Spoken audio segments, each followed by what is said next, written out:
할렐루야.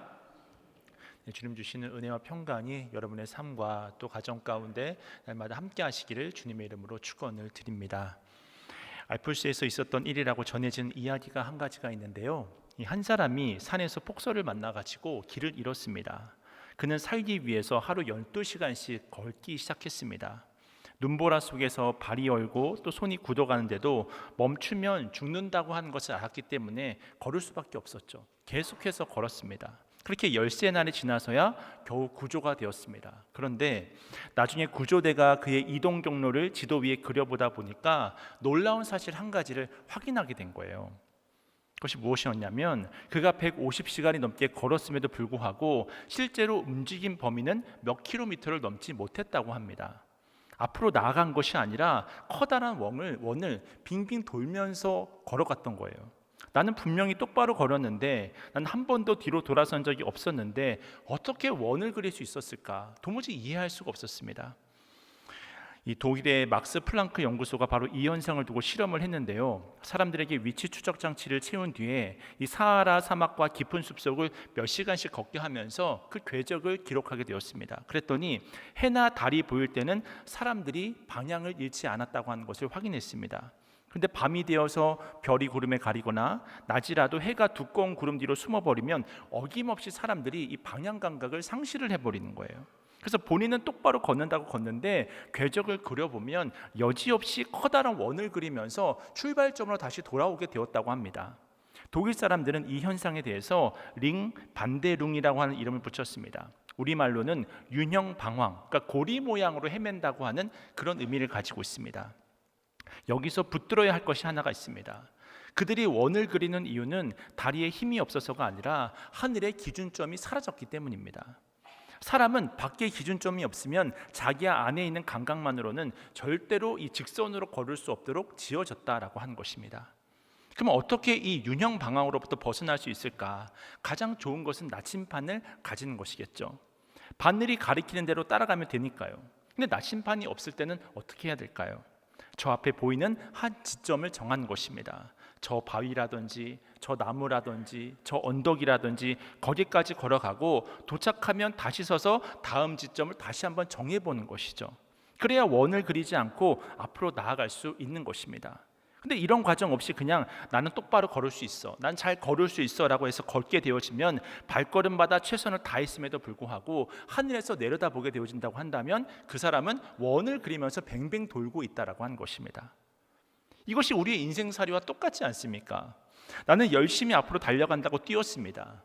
새벽부터 일찍 일어났습니다. 남들보다 부지런했고 쉬지 않고 움직였습니다. 그런데 10년, 20년이 지나서 돌아보게 되어진다고 한다면 다람쥐가 쳇바퀴 돌듯이 그 자리를 맴돌고 있는 자기를 발견하게 되는 것입니다. 여기서 놀라운 사실이 하나가 있습니다. 게으른 사람만 제자리에 머무른 것은 아니라고 하는 것입니다. 부지런한 사람도 방향이 없으면 제자리에 머물 뿐이라고 하는 것이죠. 부지런함은 원의 크기를 키울 뿐 원을 직선으로 바꾸지 못한다고 하는 것입니다. 그래서 링 반대룽이라고 하는 말은 자기 한계 속에 갇힌 현대인을 묘사하는 말이 되었습니다. 열심히는 살아가요. 애씁니다. 열심히 뛰어갑니다. 하지만 어디로 가는지를 모르는 사람, 분주하기는 한데 목적지에 도착하지는 못하는 사람, 그것이 바로 오늘 우리의 모습은 아닌지 우리가 이 밤에 점검해 볼 수 있어야 한다고 하는 것입니다. 유진 피터슨이 쓴 한긴가는 순례자라고 하는 책이 있는데요. 그는 이 제목을 니체에게서 빌려왔다라고 이야기를 합니다. 니체는 이 땅에서 살아갈 만한 가치가 있는 것은 무엇이든 한 방향으로 오랫동안 순종한 결과로 얻어지는 것이다, 그런 이야기를 했습니다. 유진 피터슨이 이 말을 붙들고 시편 120편부터 134편까지 이스라엘 백성들이 예루살렘의 성전을 향해 올라가면서 불렀던 이 순례자들의 노래를 풀어냈는데요. 그가 지적하는 것은 이것입니다. 신앙생활의 위기라고 하는 것은 대개 열심히 부족해서 오지는 않는다고 하는 거예요. 반향이 없어서 온다고 하는 것입니다. 그러면 순례자들이 걸어간 반향은 무엇이었을까요? 성전이잖아요. 예배입니다. 예배의 자리입니다. 1년에 몇 차례 하던 일을 멈추고 성전을 향해서 걸었던 그 반복이 한 민족을 만들어낼 수 있었다고 하는 것입니다. 여기서 한 가지를 분명히 하고 본문으로 들어가려고 하는데요. 반향은 마음 먹는다고 정해지지 않습니다. 알프스에서 길을 잃은 그 사람도 마음은 똑바로 걷고자 하는 마음이었을 거예요. 누가 헤매고자 하겠습니까? 누가 원망 뱅뱅뱅 돌고 싶었겠습니까? 반향은 내 안의 결심이 아니라 첫 행동으로 정해지는 것입니다. 내가 무엇을 먼저 하느냐, 그것이 결국 내가 어디로 가느냐를 결정한다고 하는 것입니다. 그래서 순서의 문제가 곧 방향의 문제인 거예요. 지난 8월 7일 금요일이 가을로 들어가는 입추였거든요. 올해 여름은 유난히 좀 무더웠던 것 같습니다. 그래서 저는 입추의 시기를 그냥 대수롭지 않게 여겼거든요. 근데 딱 입추가 되니까 그때부터 새벽하고 밤 공기가 달라지는 것을 경험하지 않았습니까? 그리고 이렇게 계절이 바뀌어서 가을로 접어들게 되면 사람들은 자연스럽게 이제 이런 질문들을 던지게 되어지죠. 이제 남은 한 해를 어떻게 보낼 것인가? 무엇에 중점을 두면서 내 인생이 좀 더 가치 있게 빛날 수 있을 것인가? 그 답을 오늘 본문이 알려주고 있습니다. 새로운 세계가 시작되는 그 첫날 한 사람이 무엇을 가장 먼저 했는지를 보여주고 있기 때문입니다. 하나님은 노아에게 홍수를 예고하시면서 방주를 만들라고 하셨습니다. 그리고 노아가 방주를 만드는 그 긴 세월 동안 사람들이 그 거대한 배를 보면서 하나님께 돌아올 수 있도록 계속해서 부르셨습니다. 전통적으로 그 기간을 120년으로 이야기하는데 하나님의 그 오래 참으심이라고 하는 것이 인간의 패역한 것을 보았음에도 불구하고 하나님의 오래 참으심이라고 하는 것이 그만큼 길었다고 하는 것을 알려주고 있습니다. 그러다가 홍수가 이래 앞으로 다가왔을 때 하나님은 모든 짐승들이 방주를 향해 줄지어 들어가는 광경을 보여주셨습니다. 이보다 더 분명한 표적이 어디 있겠습니까? 짐승들이 다 들어간 다음에 노아가 외쳤습니다. 여러분 방주로 들어오십시오. 곧 큰 홍수가 있을 것입니다. 그러나 아무도 들어가지 않았습니다. 그때 하나님께서 그 방주의 문을 닫으셨고 사람이 닫은 것이 아니라 하나님이 닫으셨던 것입니다. 그 순간부터 하늘 문이 열리고 물이 쏟아져 내리는 것이죠. 방주 안에 탄 8사람과 생물 외에는 지상에 있는 그 모든 것들이 물의 심판을 받았습니다. 다 휩쓸려서 죽음을 당했습니다. 그리고 이제 방주가 물 위로 떠오릅니다. 근데 방주 안에 있던 노아는 자기가 어디로 가는지를 몰라요. 방주에는 돛도 없고 노도 없고 심지어 키도 없었습니다. 위로 난 창문 하나가 전부였습니다. 언제 비가 그칠지도 모르고 언제 땅에 닿을지도 모르는 채로 그렇게 1년을 배 안에서 살아갔던 것입니다. 이것이 우리의 신앙생활과 얼마나 닮아 있습니까? 하나님의 말씀에 순종해서 배를 탔습니다. 근데 배를 타고 나니까 캄캄합니다. 순종했는데 왜 이런가 싶죠. 근데 노아는 반향을 잃은 것이 아니었습니다. 반향을 지고 계신 분이 따로 계셨던 것입니다. 앞서 말씀드린 윤형 방황은 내가 열심히 없는데 얘가 열심히 걷는데 기준점이 없는 상태이고, 방주라고 하는 것은 내가 아무것도 못하는데 하나님이 기준점이 되어주시는 것입니다. 그때 노아가 할 수 있는 일은 무엇이었겠습니까? 하나님을 신뢰하고 하나님을 믿음으로 말미암아 기다리는 것밖에 없었습니다. 하나님께서 태우셨으니까 하나님께서 내리시게 할 것을 믿고 기다렸던 거예요. 그리고 마침내 물이 줄어들고 이 방주가 아라랏산에 머물게 됩니다. 그때 노아가 그제서야 까마귀를 날려보냈는데 까마귀가 돌아오지를 않는 거예요. 그래서 다시 비둘기를 날려보냈는데 그 이야기가 11절에 나옵니다. 우리 함께 11절 말씀 우리 함께 화면을 보시고 함께 읽겠습니다. 시작. 저녁 때에 비둘기가 그에게로 돌아왔는데 그 입에 감람나무 새 잎사귀가 있는지라. 이에 노아가 땅에 물이 줄어든 줄을 알았으며. 비둘기를 날려보냈더니 이 비둘기가 입에 감람나무 잎사귀를 물고 온 것입니다. 이것은 땅에서 물이 빠졌고 새로운 식물들이 자라나고 있다고 하는 증거가 되어줬던 것입니다. 배 안에서 1년을 갇혀 지낸 노아가 이것이 얼마나 기쁜 소식이었을까요? 얼마나 굉장한 소식이었을까요? 근데 여기까지는 아직 물이 빠졌다는 신호이지 앞으로 이 땅에서 어떻게 살아가야 하는가에 대한 답은 아니었던 거예요. 그 답은 노아가 땅에 발을 딛고 나서 무엇을 먼저 했는가에서 나오게 되어집니다. 그렇다면 노아가 방주에 내려와서 제일 처음 한 일이 무엇이었을까? 우리 20절 말씀인데요. 우리 오늘 보면 20절 말씀 함께 읽겠습니다. 시작. 노아가 여호와께 제단을 쌓고 모든 정결한 짐승과 모든 정결한 새 중에서 제물을 취하여 번제로 제단에 드렸더니. 이 말씀에서 우리가 무엇을 확인할 수 있습니까? 노아를 비롯한 새 인류의 첫 번째 행동이 무엇이었다? 예배였다는 거예요. 여러분, 번제가 무엇입니까? 번제는 구약의 여러 제사 중에 가장 온전한 제사입니다. 다른 제사는 일부만 태우고 나머지는 제사장이나 드린 사람이 먹을 수가 있습니다. 근데 번제라고 하는 것은 무엇이냐면 가죽 말고는 남기는 거 없이 전부 다 태워버리는 거예요. 자기를 하나님께 온전히 바치는 제사가 바로 번제인 것입니다. 그러니까 번제라고 하는 것은 하나님 제 소원이 이것입니다, 이것 좀 들어주세요 라고 하는 제사가 아니라 하나님 제가 여기 있습니다, 저를 받아주시옵소서, 나를 당신께 의탁합니다 라고 하는 제사인 것입니다. 다시 말해서 번제라고 하는 것은 무엇을 달라고 하는 기도가 아니라 나를 드리는 고백의 제사였다고 하는 것입니다. 그 제단에 세워진 자리를 한번 생각해 보세요. 홍수가 모든 것을 쓸어가 버린 처참한 폐허입니다. 진흙과 잔해와 죽음의 냄새가 가득한 땅이었습니다. 빨리 치워야 하지 않겠습니까? 집을 세워야 하지 않겠습니까? 먹을 것을 구해야 되지 않겠습니까? 할 일이 태산일잖아요. 그런데 노아가 제일 첫 번째 일은 무엇이었다? 예배였다고 하는 거예요. 그다음 노아는 왜 그 급한 자리에서 하필 제사부터 드렸을까요? 노아는 홍수 전에 인간들이 이루어놓은 엄청난 업적과 문화와 건물들을 다 지켜보았습니다.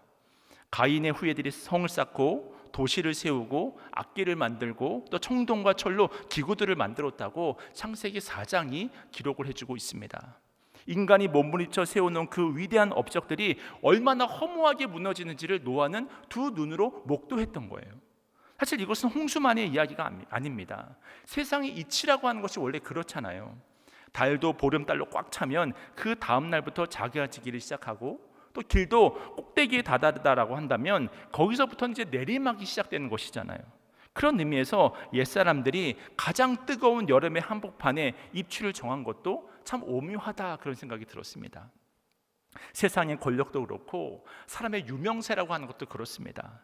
가장 높이 올라간 그 지점이 이미 내려오기 시작하는 지점이라고 하는 거예요.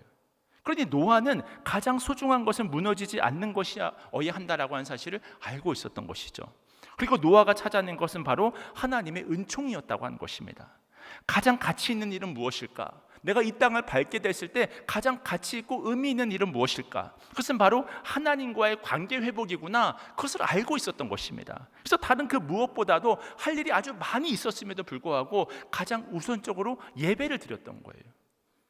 근데 이렇게 중요한 예배를, 이렇게 중요한 신앙을 많은 사람들이 잉여의 문제로 생각합니다. 잉여가 무엇입니까? 여러분, 잉여가 무엇입니까? 쓰고 남은 거잖아요. 돈이 남으면, 또 시간이 남으면, 건강에 여유가 있으면 그때 내가 예배도 드리겠습니다, 말씀도 읽겠습니다, 봉사도 하겠습니다. 혹시 이것이 여러분의 고백은 아니십니까? 여러분, 절대로 그렇지가 않습니다. 남는 시간으로 드리는 것은 예배가 아니라 취미입니다. 취미가 뭐예요? 내 형편이 나빠지면 제일 먼저 포기할 수 있는 것이 취미입니다. 그래서 잉여로 신앙생활하는 사람들은 자신의 인생이 힘들어지면 가장 먼저 포기하는 것이 예배입니다. 사실 이때가 가장 예배가 필요한 때인데 이 중요한 예배를 놓쳐버리는 인생은 얼마나 안타까운 인생입니까? 하지만 노아는 그 반대였다고 하는 것이죠. 아무리 급하고 아무리 해야 할 일이 많아도 가장 먼저 내가 해야 될 일은 예배이구나. 이것이 바로 새로운 계절을 맞이하면서 올해가 남은 하반기를 준비하는 우리의 자세가 되어야 할 줄로 믿습니다. 그런 의미에서 마틴 루터에 대해 전해진 유명한 이야기가 있잖아요. 오늘 내가 할 일이 너무 많다, 그래서 내가 하루에 3시간은 기도해야겠다. 이것이 얼마나 놀라운 고백입니까? 일반 사람들이 계산법과는 정반대잖아요. 보통은 할 일이 너무나 많기 때문에 기도를 시간을 줄여야겠습니다, 내가 예배 시간을 줄여야겠습니다, 그렇게 이야기를 합니다. 하지만 루터는 할 일이 많기 때문에 내가 기도를 더 많이 해야 된다는 거예요. 왜냐하면 사람의 힘으로 감당할 수 없기 때문입니다. 이것이 바로 우리가 드려야 될 영적 예배의 모습입니다. 세상의 계산법과는 정반대로 분주할수록 먼저 만왕의 왕이신 하나님 앞에 엎드리는 것이죠. 그때 하나님의 놀라운 복이 여러분에게 흘러 넘치게 임한다는 사실을 깨달으시기를 축원을 드립니다. 그래서 이제 그 다음 구절에 예배하는 자에게 주어지는 은혜를 크게 4가지로 기록을 하고 있어요. 우리 21절과 22절 말씀을 함께 읽도록 하겠습니다. 시작. 여호와께서 그 향기를 받으시고 그 중심에 이르시되 내가 다시는 사람으로 말미암아 땅을 저주하지 아니하리니 이는 사람의 마음이 계획하는 바가 어려서부터 악함이라.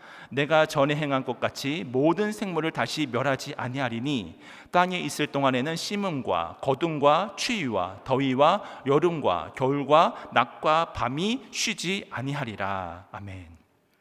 이 두 구절 안에 하나님이 그 노아의 예배를 받으신 다음에 보였던 네 가지 반응이 기록이 되어져 있습니다.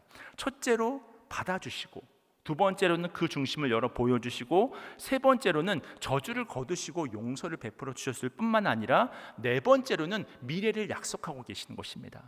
이것이 바로 우선순위를 하나님께 드려서 예배드리는 자에게 임하는 축복이라고 할 수 있는데요. 그렇다면 예배드리는 자에게 임하는 축복이 무엇인지 이제 이 네 가지를 좀 순차적으로 하나씩 좀 살펴보도록 하겠습니다.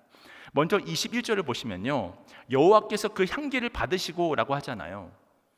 우리가 우선순위를 하나님께 드리면 우리의 예배를 하나님께서 받아주십니다. 그래서 오늘 노아가 드린 번제의 연기를 하나님께서 어떻게 받으셨대요? 기쁘게 받으셨대요. 우리가 어떻게 하면 하나님을 기쁘시게 할 수 있을까? 마음의 중심을 하나님께 드려서 가장 내 모든 우선순위를 하나님께 드려서 예배드리는 것입니다.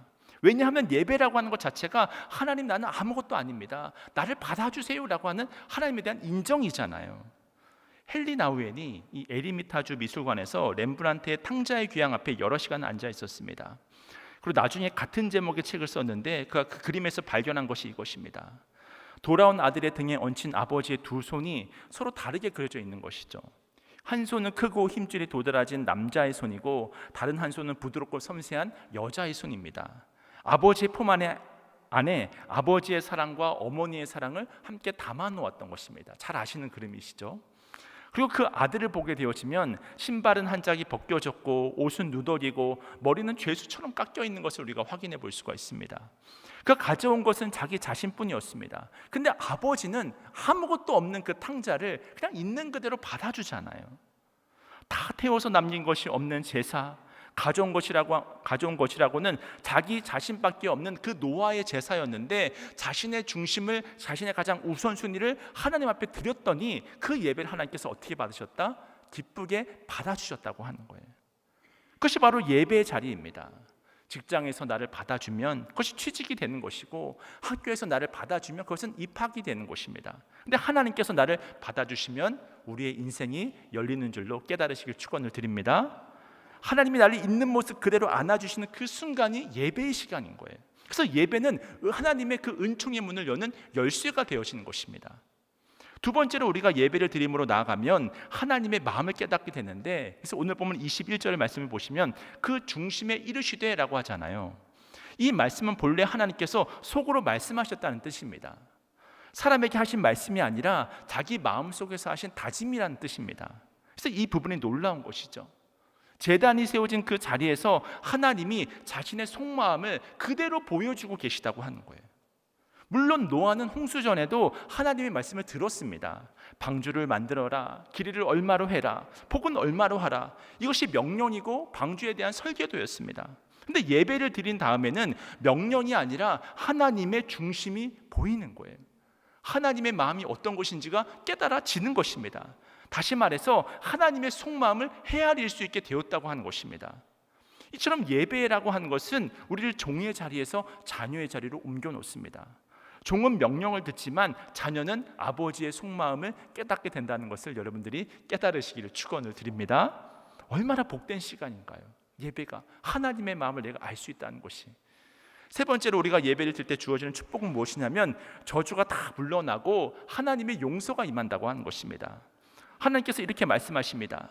내가 다시는 사람으로 말미암아 땅을 저주하지 아니하리니, 나를 향한 마음이 바뀌고 심판하시고자 하는 그 마음이 돌아서고 저주가 물러가는 그 능력이 어디서 나올까요? 바로 예배에서 나오는 줄로 믿습니다. 많은 사람들의 마음속에는 두려움이 있습니다. 저주의식이 있습니다. 내가 또 실패했다, 내가 또 무너졌다, 하나님이 나를 사랑하시지 않으신가 보다, 도대체 나의 미래는 어떻게 되는 것인가, 왜 나에게만 이런 고통이 계속해서 찾아오는 것인가. 이 눌린 마음을 어떻게 여러분이 몰아낼 수 있습니까? 설득으로 안 되는 것입니다. 내 마음의 결심과 다짐으로 되어지지 않는 것입니다. 이 눌린 마음은 오직 예배를 통해서 몰아내야 하는 거예요. 그런 다음에 그 다음 말씀이 참 이상한데요. 이는 사람의 마음이 계획하는 바가 어려서부터 악함이라, 내가 전에 행한 것 같이 모든 생물을 다시 멸하지 아니하리니 라고 말씀하시잖아요. 그러니까 홍수를 일으키신 이유도 사람의 마음이 악해서였습니다. 근데 다시 멸하지 않겠다고 하신 이유도 똑같다고 하는 것이죠. 같은 이유인데 같은 이유가 심판의 근거도 됐다가 이번에는 용서의 근거도 되는 거예요. 그럼 무엇이 그 사이에 있었습니까? 사람이 달라진 것이 아닙니다. 사람이라고 하는 존재는 홍수 이전에도 악했고 홍수 이후에도 악한 존재는 똑같았던 거예요. 근데 그 사이에 있었던 것이 바로 노아의 제단이었다고 하는 것이죠. 예배가 있었던 것입니다. 그러니 하나님의 용서는 우리가 예배 드릴 때 임하는 것입니다. 그래서 우리가 예배를 드리면 우리를 묶고 있는 모든 죄의 결박이 풀어지고 영원히 소생하는 은혜를 얻게 되는 줄로 믿으시길 축원을 드립니다. 마지막 네 번째로 우리가 예배를 드릴 때 주어지는 축복은 미래에 대한 약속이라고 하는 것이죠. 우리 22절 말씀을 다시 한번 읽겠습니다. 시작. 땅이 있을 동안에는 심음과 거둠과 추위와 더위와 여름과 겨울과 낮과 밤이 쉬지 아니하리라. 심고 거두고 여름이 가고 다시 겨울이 오고 낮과 밤이 이어질 것을 말씀하고 있습니다. 이것은 무엇을 의미하는 것일까요? 이 세상이 다시 질서를 회복한다고 하는 것입니다. 이제는 씨앗을 뿌리면 어떻게 된다? 거둘 수 있다. 씨앗을 뿌리면 어떻게 된다? 수확을 할 수 있다. 열매를 볼 수 있다. 그런 의미입니다. 앞서 비둘기가 물고 온 잎사귀라고 하는 것은 물이 빠졌다고 하는 신호일 뿐이었습니다. 근데 이제는 신호가 아니라 하나님의 미래에 대한 약속이 주어지는 거예요. 방주에서 1년을 보낸 노아에게 이 약속이 어떤 의미로 다가왔을까? 그동안은 앞길이 캄캄하고 내 수고가 헛될까 봐 두려워서 미래를 향해 나아갈 수가 없었는데 이제 예배를 통해서 하나님께서 나의 미래를 붙들고 계시는구나. 나의 미래뿐만이 아니라 내 후손의 미래까지도 하나님께서 질서를 회복하시고 붙들고 계시는 것이구나. 그래서 목적과 방향이 분명해지는 것입니다. 그래서 창세기 9장을 보게 되어지면 노아가 농사를 짓기 시작을 하는 거예요. 여기서 순서를 주목해 보시길 바라는데 잘 생각해 보시면 예배 때문에 농사가 지체되었습니까? 아니잖아요. 오히려 예배 때문에 농사가 가능해진 것입니다. 심고 거두는 것이 쉬지 않으리라고 하는 약속을 받았기 때문에 그 약속을 믿고 씨를 뿌리게 된 거잖아요. 씨를 뿌리는 행동이 왜 중요하냐면 미래를 믿는 행동이기 때문입니다.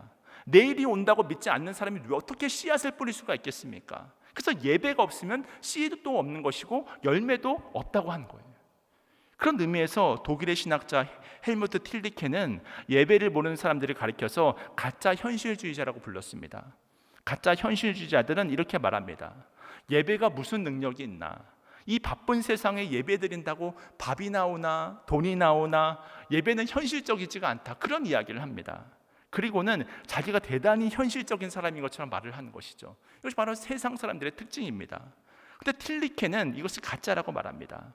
보이는 건물이 보이지 않는 기초 위에 세워지듯이 우리의 삶이라고 하는 것은 보이지 않는 영적 예배를 통해서 경고해 주는 줄로 깨달으시길 축원을 드립니다. 이 기초를 무시하는 사람은 현실주의자가 아니라 몽상가일 뿐인 거예요. 또한 에이든 토저 목사님은 예배를 교회가 잃어버린 보석이라고 했습니다. 교회 안에 프로그램도 많고 조직도 많고 활동도 많은데 정작 하나님을 경외하면서 엎드리는 그 한 가지가 빠져 있다고 하는 거예요. 그러니까 보석이 빠진 반지라고 하는 것은 모양은 반지이겠지만 가치가 없는 것이지 않습니까? 그럼 그 보석이 대체 무엇입니까? 2차 세계대전 한복판에서 캔터베리 대주교로 섬겼던 윌리엄 템플은 예배를 풀어서 이렇게 설명을 했습니다. 예배는 하나님의 거룩하심으로 양심을 깨우는 일이고 하나님의 진리로 생각을 채우는 일이고 하나님의 아름다움으로 상상력을 싣는 일이고 하나님의 사랑을 향해 마음을 여는 일이고 하나님의 목적을 향해 의지를 바치는 일이다.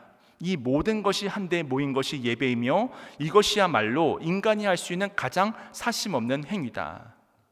이처럼 예배는 인생의 한 부분을 떼어드리는 것이 아니라 양심과 생각과 상상력과 마음의 의지가 한 방향으로 하나님께서 원하신 한 방향으로 정렬되는 시간입니다.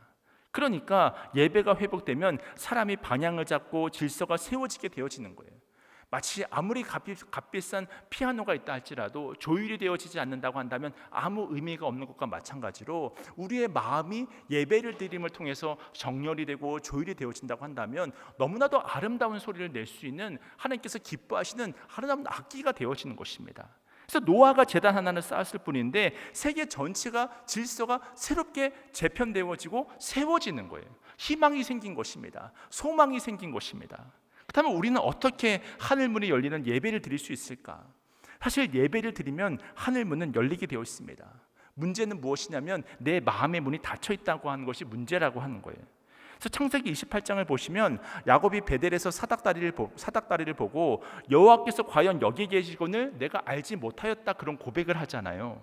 하나님이 안 계셨던 것이 아니라 야곱의 마음이 닫혀 있어서 하나님은 바로 야곱과 함께 계셨음에도 불구하고 하나님을 바라보지 못했던 것입니다. 그렇다면 내 마음을 여는 방법이 무엇일까? 가장 쉬운 방법은 찬송을 목이 터져라 부르는 것입니다. 내 찬송 소리가 먼저 커져야 합니다. 입만 뻥끗하는 정도가 아니라 나의 온 마음과 정성과 생명을 다해서 찬송의 고백을 올려드리는 거예요. 그럼 여러분의 마음부터 열리고 반드시 하늘문이 열리게 되어져 있습니다. 우리가 화가 나거나 다급하게 되어지면 소리가 커지잖아요. 하나님 살려주세요. 하나님 살려주세요. 정말 다급하면 저도 하나님 살려주세요 이것밖에 나오지가 않아요. 다급하니까. 근데 그 소리를 작은 소리로 하겠습니까? 찬양을 크게 부르다가 목이 터질 것 같아도 그렇게 불러보시기를 바랍니다. 그러면 여러분의 인생길도 반드시 열리게 되는 줄로 믿으시길 축원을 드립니다. 저는 언젠가부턴가 새로운 버릇이 생겼는데 컴퓨터를 켜기 전에 주님 앞에 잠시라도 1초라도 또는 3초라도 기도하면서 하나님을 묵상하면서 컴퓨터를 켜는 것입니다. 그 안에 무수한 정보가 있지만 그렇기 때문에 오히려 길을 잃을 수 있다는 것을 너무나 잘 알고 있기 때문입니다. 화면을 켜고 30분이 지나면 내가 무엇을 하려고 켰는지도 잊어버릴 때가 있어요. 딴 거 검색하다가 뭐 이렇게 하다 보면은 나는 분명히 다른 목적으로 켰는데 다른 목적으로 30분을 보내버릴 때가 너무나 많이 있더라고요. 이것이 바로 일종의 윤형 방황인 것이죠. 손가락은 부지런히 움직이는데 제자리를 도는 것입니다. 아니, 제자리를 도는 것이 아니라 아예 궤도를 이탈해버리는 것입니다. 그래서 컴퓨터를 켜기 전에 예배하고 컴퓨터를 켭니다. 하루를 시작할 때 잠시 멈춰서 하나님을 부르고 또 신방을 나가기 전에도 예배하고 나가고 무엇을 하든지 우리는 예배로 시작을 해야 합니다. 그때 하나님이 임재하시고 인도하심이 시작이 되어지고 거기에 새로운 역사가 나타날 수 있는 거예요. 전에 어느 분이 저에게 질문을 했습니다. 목사님, 어떻게 하면 내가 믿음이 자라날 수 있습니까? 어떻게 하면 세상을 이길 수 있습니까? 어떻게 하면 하나님의 그 놀라운 축복을 받을 수 있습니까? 이렇게 여러 가지를 질문했는데 제가 이렇게 말했습니다. 예배하면 됩니다. 할렐루야. 예배하면 됩니다. 왜냐하면 예배는 하늘의 그 모든 은혜가 임하는 통로이기 때문입니다. 오늘 본문이 그것을 보여주고 있잖아요. 하나님의 받아주심도, 하나님의 중심을 헤아릴 수 있는 지혜도, 용서도, 미래의 약속도 전부 그 제단 하나에서 흘러나온 것입니다. 그러니 예배의 우선순위를 가지고 있으면 반드시 세상을 이기게 되는 것이죠. 마지막으로 이야기만 드리고 말씀을 마치고자 하는데요. 1940년 11월 14일 밤 영국 중부의 코번트리라고 하는 도시가 대공습을 받았습니다. 10시간이 넘게 이 폭탄이 쏟아졌고 도시는 잿더미가 되었습니다. 한복판에 있던 코번트리 대성당도 불타서 무너지고 검게 그을린 이 외벽과 첨탑만 남게 되었습니다. 다음날 아침 성당 관리인이 폐허가 된 무너진 지붕에서 떨어진 대문 몇 개를 주워가지고는 철사로 엮어가지고 십자가를 만들었습니다. 그리고 주임사제였던 리처드 하워드는 그 무너진 제단 뒤 벽에 두 마디를 새기게 했습니다. 아버지여 용서하소서. 무슨 말입니까? 그가 새긴 두 마디는 저들을 용서하소서가 아니었습니다. 우리도 함께 용서받아야 할 자리에 있음을 고백하는 것이었습니다. 그리고 그의 성탄절 그는 그 폐허 가운데서 예배를 드렸습니다. 도시를 재건하는 일이 급했을 것이고 먹을 것을 찾는 일이 급했을 것이고 당장 잠을 잘 곳이 급했을 것입니다. 그런데 그들이 폐허에서 가장 먼저 세운 것은 건물이 아니라 제단이었습니다. 노아가 폐허에서 가장 먼저 한 일이 무엇이었다? 예배였잖아요. 그러니까 시대는 4,000년이 떨어져 있는데도 순서는 똑같았던 것이죠. 분명 지금 여러분 앞에도 무너진 삶의 자리가 있을 것입니다. 문제없는 사람은 없습니다. 문제없는 가정은 없습니다. 다 저마다의 아픔을 다 가지고 있습니다. 깨어진 관계가 있고 꽉 막힌 듯한 보이는 나의 앞길이 있고 손대야 할 것이 너무 많아서 어디서부터 시작해야 될지 모르는 상황일 수 있습니다. 근데 성경은 그때 가장 먼저 해야 될 일이 무엇이냐면 그 모든 것들을 내 힘으로 치우는 것이 아니라 무엇부터 하라? 예배부터 하라는 거예요. 계산기를 두드리는 것이 아니라 무릎부터 먼저 꿇으라고 하는 것입니다. 상황이 정리되면 예배하겠습니다. 여러분, 이것은 순서가 반대로 된 것입니다. 상황이 정리되어야 예배할 수 있는 것이 아니라 예배를 해야 상황이 정리된다는 사실을 깨달으시길 축원합니다. 사실 우리가 인생을 살다 보면 힘들 때도 많고 막막할 때가 너무나 많잖아요. 그럴 때는 예배의 자리로 가야 합니다. 하나님, 지금까지 은혜로 살았는데 이제 어디로 갈지 모르겠습니다. 제 앞길을 인도해 주십시오. 엎드리는 것입니다. 그럼 하나님께서 그 예배를 받으시고 두려움을 거두어 주시고 갈 길을 보여주시고 나와 함께 하겠다고 하는 약속을 주십니다. 이처럼 예배의 자리는 내가 죽는 자리인과 동시에 내가 은혜로 살아가는 삶의 현장이 되어지는 거예요. 그렇습니다. 이제 입추를 지나서 이제 새로운 계절의 시작에 서 있습니다. 이때 노아가 새 땅에 첫 발을 디고 쌓았던 그 제단이 오늘 이 자리에서 여러분의 제단이 되실 수 있기를 축원을 드립니다. 그러므로 여러분에게 남은 한 해가 원을 그리면서 맴도는 방황이 아니라 유진 피터슨이 고백했던 것처럼 한 방향으로 곧게 나아가는 한 방향으로의 오랜 순종, 순례의 여정이 되실 수 있기를 주님의 이름으로 간절히 축원을 드립니다.